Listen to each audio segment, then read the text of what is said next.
मैत्रिणींचा फिरायचा दिवस आहे. मग काय आहे, मस्त आहे. अगं रिया चिल ना. कॉलेजला पूछत आहे. मी काय म्हणते आपण इथेच सिनेमा बघायला जाऊया. काय काय काय चालू आहे तुमचं? अरे इथे तर आपण सगळ्यांनी सुटतो. अरे 15 ऑगस्ट 1947 रोजी आपल्याला स्वातंत्र्य मिळालं आणि 26 जानेवारी 1950ला आपल्याला संविधान लागू झालं आणि आपण लोकशाही राष्ट्र झालो आणि आपल्या सगळ्यांना हक्क मिळाले. हक्क म्हणजे तेच ना. जे आपण इंस्टाग्रामवर freedom of speech म्हणून वापरतो. अरे राहुल, या पलीकडे पण तुझा विचार कर ना. तुला संविधानात नसतं, तर तुला हवं ते बोलण्याचा, हवं ते फिरण्याचा अधिकार मिळाला असता का? तुम्ही ते डॉक्टर बाबासाहेब आंबेडकरांनी जे लिहिलं त्या संविधानाबद्दल बोलताय का? अगदी बरोबर बोलत तुम्हाला माहिती आहे का, जगातील सगळ्यात मोठं लिखित संविधान हे आपल्याकडे आहे आणि त्यामुळे तुला मला आपल्या सगळ्यांना समान त्याचा हक्क मिळतो. बरोबर आहे. राजाचा मुलगाच राजा होईल ही पद्धत कोणीच काढून एका सामान्य माणसाला मतदान करण्याचा हक्क हा संविधानाने दिलाय. मला सांग, तो एक दिवस साजरा करून काय होतं? हा अरे मित्र, हा दिवस तर आपल्या जाणीवेचं प्रजासत्ताक म्हणजे काय, तिथे प्रजासत्ता गाजवतात. आपण जे लोकप्रतिनिधी निवडून देतो ती आपली कामं बरोबर करतात की नाही हा विचारण्याचा हक्काचा दिवस म्हणजे आजचा दिवस. ती हक्कासाठी आणि सन्मानासाठीच मिळायला हवी.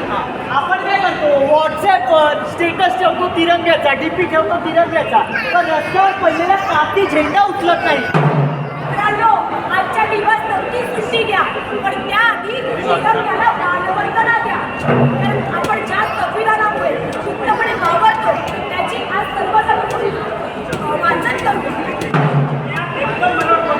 आता मी काय करणार आहे, आधी त्या झेंड्याला मान वंदना देणार आणि मग या मॉलमध्ये फिरायला.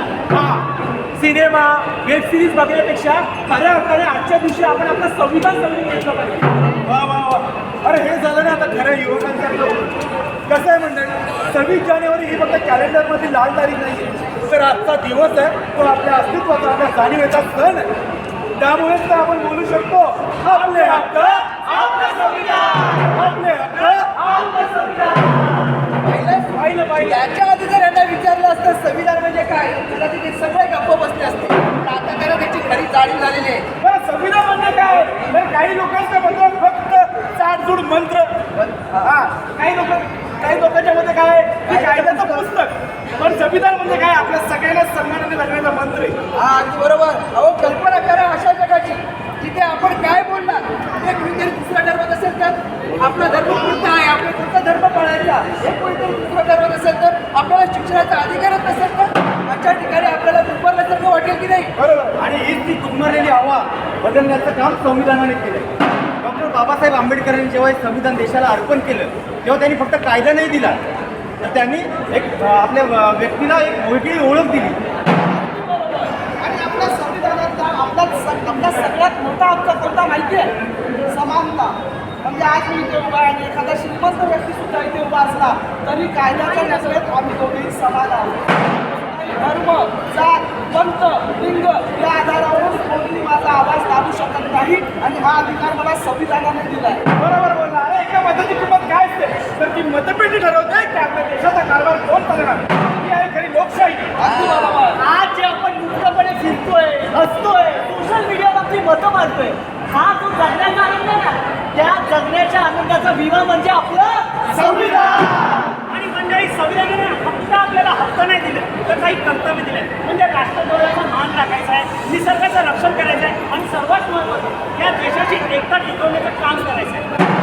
बरोबर. त्यामुळं आता संविधान दिन, आता 26 जानेवारी म्हणजे फक्त साजरा करायचा नाही, तर त्या दिवशी मनामध्ये एक संकल्प करायचा आहे की मी संविधानाचा आदर करेन, संविधानाचा आदर करेन आणि एक जबाबदार नागरिक म्हणून बनवून दाखवेन.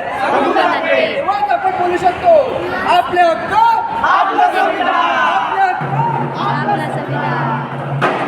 हे सांगण्यासाठी आम्ही आपल्यापर्यंत पोहोचलो होतो.